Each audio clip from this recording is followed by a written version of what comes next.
Yo, y'all niggas getting a little gay with that. Come on, bro. Tell me who's hanging live show with the hot eyes. I don't play that, bro. Niggas don't play that gay. Gervonta Davis and Jake Paul are already heating things up ahead of their November 14th clash, trading shots during a live session. The reason is clear. Jake Paul believes Tank and his team are behind the fake AI videos of him circulating online. So, he called out Davis on Instagram Live. After several minutes and countless fan tags, Gervonta finally responded. People are hitting me up saying, yo, did you say this? What did you do this for? This was you. I can't believe you did this. It's really affecting things. And honestly, it's like people need to get a life. So it's kind of pissing me off. I'm going to be suing everybody that is continuing to spread these false narratives of go that way with that. There's really gay men out here, and it ain't me. I'm furious at this tiny idiot. I'm going to mess him up. He's been making fake AI videos of me, which is ridiculous. Jake Paul kept ranting to fans until Gervonta Davis joined the call and asked why he was disturbing his life. What the hell are you on about? Don't call me out for nonsense. If you don't have your facts straight, sit down. Gervonta then fired back, saying Paul isn't taking the fight seriously because of his size and that he'll make him regret ever taking it. On my mama. And he laughing. You know, he laughing. What are you talking about? What does he have to do with this? Anything. Both fighters are doing everything they can to heat up the atmosphere before their showdown, and things are getting real and messy. Jake has accused Gervonta Davis of creating the fake AI videos of him that went viral. After several deepfake clips show Jake Paul coming out as bi, the influencer boxer hit back, calling them creepy and not funny. This new viral trend has flooded TikTok with eerily realistic videos, highlighting how dangerous and damaging AI misuse can be. Down, practicing hitting below my knees, and a lot of speed. We're sparring. That's what we need. We're sparring. Warm up. Some 8-year-olds. I got the 8-year-olds in there. If I find out anything, Recently, several clips surfaced online showing influencer and boxer Jake Paul appearing to come out as a woman. In one video, he's seen sitting in front of a pride flag while applying fake eyelashes. In another, wearing multicolored eyeshadow and pride-themed boxing gloves, he says, "Feels good to finally breathe and be myself." One clip even shows him in a pink ballet outfit with full glam makeup. There are many more videos like these circulating online. In the video, the personality appears in a pink ballet costume and in full glam makeup. There are plenty more videos like these.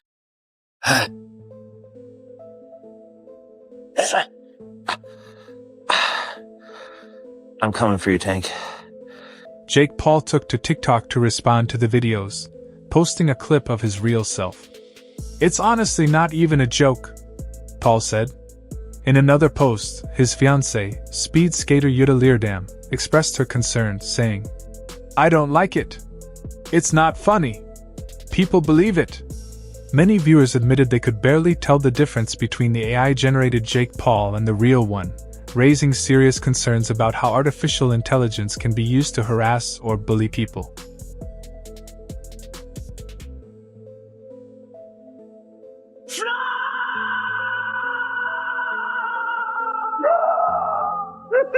Some fans were sharp enough to notice inconsistencies in the AI-generated Jake Paul, like missing fingers and tattoos, but the hype continues to build. Gervonta, Tank, Davis and Jake Paul are set to face off in a high-profile exhibition bout on November 15th in Miami. Scheduled at a catch weight of 195 pounds, the fight has already made headlines, not just for the matchup itself, but for the staggering $2 million wager each fighter has placed on their own victory.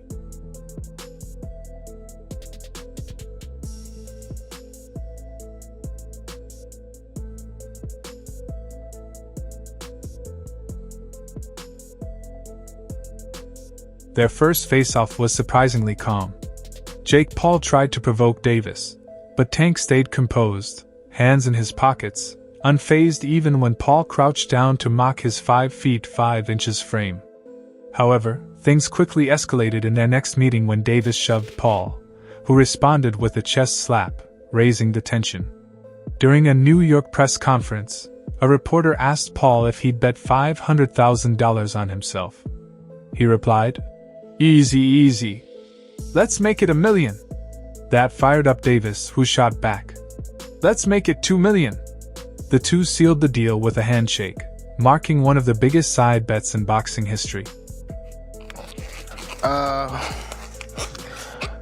Right now, I don't know what I'm doing. I'm just, doing me right now. Okay. And for Jake, is Canelo still on your list after the loss? Yeah, 100%. That's another one of the biggest fights that can be made in boxing. And after I beat this guy, Canelo's on the list for sure.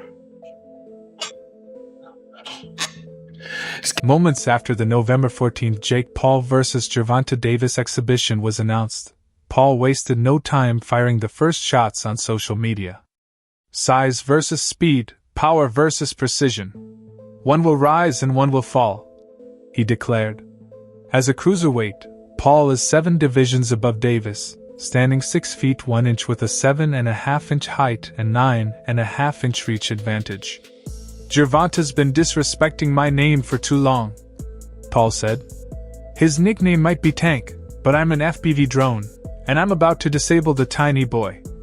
Yeah, he's one of the best pound-for-pound boxers in the world, but my motto is anyone, anytime, anyplace, against all odds. And I like my odds."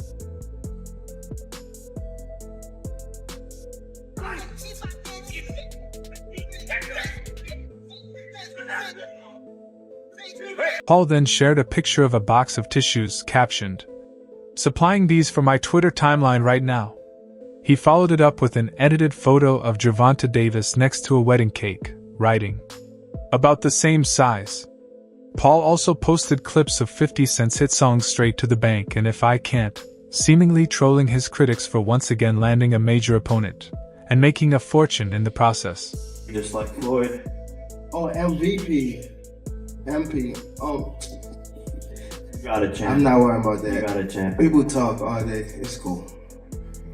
How does training for something like this? Obviously small. The showdown between Davis, 30, and Paul, 28, comes nearly a year after Paul's clash with 58-year-old Mike Tyson, where the legendary heavyweight's age clearly showed in their much-hyped, professionally sanctioned 8-round bout with 2-minute rounds and 14-ounce gloves. Following that, Paul defeated Julio Cesar Chavez Jr. by unanimous decision in June and attempted to secure a fight with former 2-time heavyweight champion Anthony Joshua, though the matchup never came to fruition. I got Jake winning. We already side betted though. We already did. What was the bet? 200. Let's go 250. Let's go 500. No, hell no. See, Jake, that's what Jake. Come on, wow. You have to take it, bro. Jake, y'all are making $50 million for this on Netflix. I can't do it. You split the bet with me, 250, 250. Easy. Let's make it $1 million. Whoa. Let's make it 2. That limelight too long. They want to take that.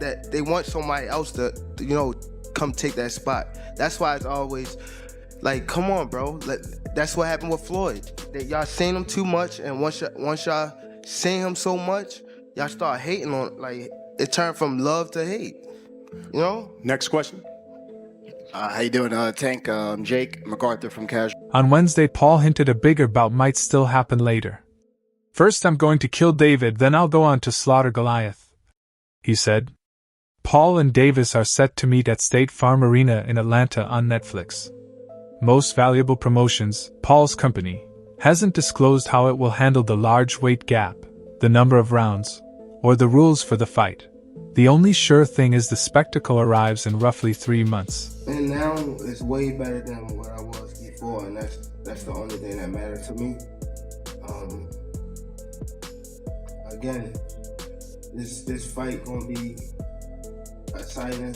I feel it. UFC legend Tyron Woodley issued a clear warning to Gervonta, Tank, Davis ahead of his November 14th exhibition against YouTuber-turned-boxer Jake Paul at the Casa Center in Miami.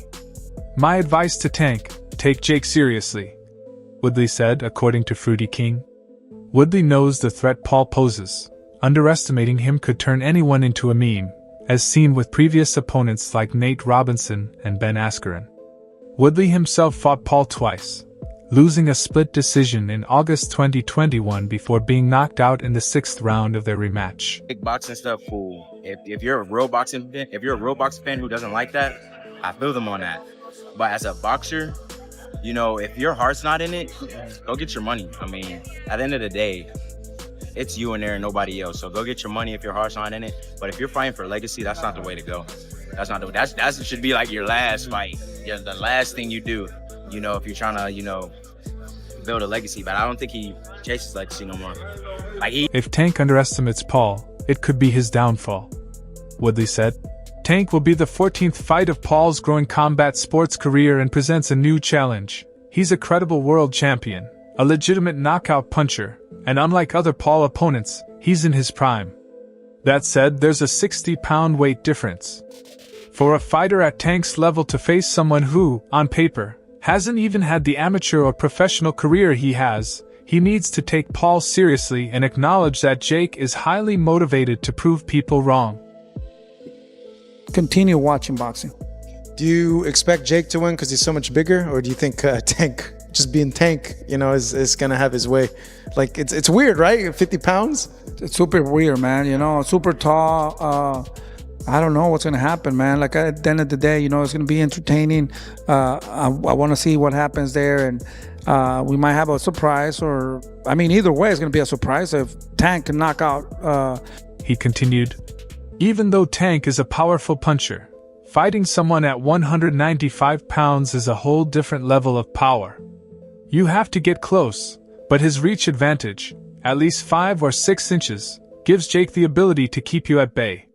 Jake is smart enough to use that, and if you force the issue, you risk walking into a punch. I would take this fight seriously. Other matchups on the card, which Netflix will broadcast to a global audience, include Alicia Baumgardner vs. Layla Bavwan at super featherweight, Gary Russell vs. Andy Hioka at super lightweight, and Ellie Scottney vs. Melly Flores at super bantamweight. Meanwhile, 7 months after their first fight, Lamont Roach remains frustrated. The WBA super featherweight champion feels Gervonta Davis disrespected him as a rival and professional by postponing their rematch twice and ultimately abandoning it to take an exhibition against Jake Paul. To be honest, Jake Paul has a lot of followings, a lot of guys that are going to come and watch, and that gives the opportunity for other fighters to be seen on those cards, you know. So a lot of people don't agree, but at the end of the day, for me, it's entertainment, and if we can take boxing to the next level and give other fighters opportunities to be displayed and for other people, YouTubers and all that, to be seen, and hopefully all the YouTubers and people there are just there, not just... I really feel a little disrespected, at least on the business side, because business isn't done that way, Roach told Inside the Ring. For the integrity of the sport, it feels like you're playing with it. Come on, man. I just think this is a little weird. Although Davis activated his rematch clause after their controversial draw on March 1st, he never followed through. The fight was first postponed from June 21st to August 16th, then ultimately cancelled in favor of the exhibition against Jake Paul scheduled for November 14th in Miami. They said Isaac Cruz. What went through your mind? When they said Pitbull, I think Pitbull was always on the table. So let me clear something, first of all, for a lot of people. We already knew the Tank fight was in a limbo, kinda. So let's just get that out of the way. Pitbull was always on the radar. So we weren't. The first meeting between the two ended in disappointment for Roach and many fans at the Barclays Center. The majority draw left lingering doubts. One judge scored it 115 to 113 for Davis, while the other two had it 114 to 114. Roach believes he deserved the win, particularly because of a fall in the 9th round when Gervonta knelt, claiming something was in his eye, which wasn't officially counted. I've been to Baltimore, had lunch there, and all I hear is, "Why is that man avoiding you?" I tried to let it go, but it's hard because that's what everyone is talking about, he said. jump because I'm not a small guy, and I think I showed that in my last fight. But you know, we was ready, and you know, that's the kind of fight that, like I said, I'm trying to achieve my goals as well in boxing, to be one of the best fighters in the world. So if I move up and beat a champion in Pitbull Cruz, then... Without the rematch, Roach decided to move forward and will face Isaac Pitbull Cruz on December 6th in San Antonio, moving up 5 pounds to contest the WBC interim super lightweight title. Roach feels he not only lost an opportunity in the ring but was also affected by media narratives that, in his view, undermine the sport's credibility. He hopes his performance against Pitbull Cruz will speak louder than any broken contract. Meanwhile, Gervonta Davis is unconcerned if boxing fans are upset that he chose to fight Jake Paul instead of a rematch with Roach. The unbeaten WBA lightweight champion made this clear during a Monday night press conference in New York promoting his November 14th bout with Paul at the Casa Center in Miami. What are you talking about? What does he have to do with this? Let anything, you know what I'm talking about. Let anything. Nah, I don't have to say it right now. Don't worry about it. I don't gotta say it up here. Let anything happen, and I'ma show you and him. Why should I care? Why should I care what they think when y'all switch? Davis asked. Someone can have a bad day, and y'all change on who your favorite fighter is or who they're supposed to fight. Just sit back, be fans, and enjoy the sport. Y'all even talk about people's personal lives. Like, when it comes to that. That you've taken this fight rather than the Roach rematch, fights with the likes of Shakur, Devin Haney, Teofimo, etc. What do you make of that reaction? And can we still expect to see those fights? Why should I care? What they think? When y'all switch somebody can have a bad day and y'all switching on who y'all favorite fighter is or who this person is supposed to fight. Like y'all need to sit back and be fans and just enjoy the sport. Davis is clearly affected by the public's reaction to his 12-round majority draw with Roach on March 1st at Barclays Center in Brooklyn. The powerful southpaw from Baltimore entered the fight as a 16-1 favorite, yet Roach gave him the toughest challenge of his career. If referee Steve Willis had correctly scored a knockdown when Davis took a knee early in the 9th round, the 3-division champion would have lost on the scorecards. Considering he's much bigger, is this the toughest? Is this one of the biggest challenges of your career? I can't say right now. I ain't been in the ring with him. You know? And for Jake, is this the biggest, toughest challenge of your career? Yeah, 100%. This is a top 10 pound-for-pound fighter. You know, there's been a lot of criticism on fight a pro boxer, fight someone your age, all this stuff, and Tank has stepped up to the plate. Davis, seemingly eager to redeem himself, exercised his contractual right to an immediate rematch with Roach. The fight was postponed twice before Baltimore's Davis ultimately chose to face Paul in a higher-profile event that Netflix will stream worldwide. Paul, a cruiserweight, recently weighed in 65 pounds heavier than Davis, and the fight rules have not been specified. Many believe Davis simply didn't want to fight Roach again. On Monday, Davis, 30, argued that he's held to a different standard than some of his peers. And y'all keep on talking about fighting somebody, Davis said, hinting at Shakur Stevenson. For him to fight a pro boxer, for him to fight someone his own age. So here we are. This is definitely the toughest test. Hey, how you doing? My question's for Jake. Chris here with Boxing with Chris. Jake, when I spoke to you in March at the Tank Roach, you seemed disappointed. It seemed that this fight was not going to happen. How were the terms revisited and how are we here today? You know, this is the biggest fight in boxing. I think all... Didn't he just have a fight? What happened? He won, right? But how does he look exactly? Yet y'all say something different when it's me, right? Because y'all want me to lose. When people stay in the limelight too long, everyone wants someone else to take their spot. That's what happened with Floyd Mayweather. Y'all saw him too much, and once that happened, the love turned to hate. For the latest updates on boxing news, moments, events, and action, stay connected by subscribing to our YouTube channel and turning on notifications to catch content like this. Until next time, peace out.